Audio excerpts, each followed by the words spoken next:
This evening, police Land Rovers divided the County Londonderry village of Ballachy. The RUC officers were here to prevent Orangemen marching where they wanted. The village is predominantly Catholic, and the residents were opposed to this parade. There were some scuffles, but they were low-key in comparison with drumcree. Nevertheless, it was further evidence of just how divisive this marching question has become. Earlier, on the White Rock Road in West Belfast, rioters didn't wait for darkness before beginning again. The litany of destruction resumed mid-afternoon. Much of Northern Ireland has been affected. In Newry, the main Belfast to Dublin road was partially blocked all day. In the town centre, government offices have been virtually destroyed. So far, around 100 police officers and civilians have been injured. The security forces are convinced that these attacks are being orchestrated.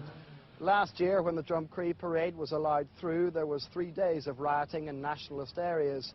How long this year's orgy of violence will last is impossible to say. The rioting last night was ferocious.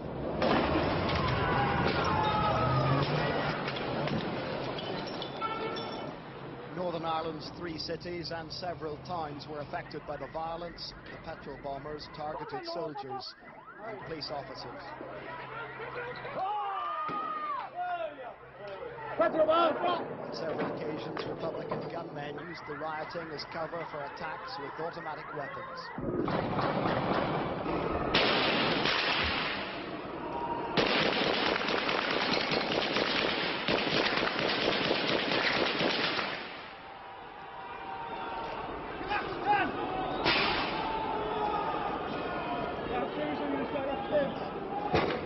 The soldiers and policemen escaped injury each time.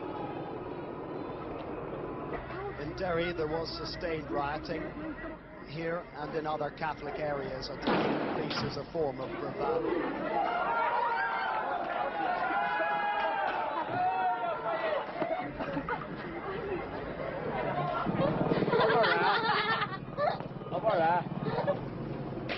The security forces tried to protect property in the city centre, and when it was threatened, they eventually sealed off some of the city's historic gates.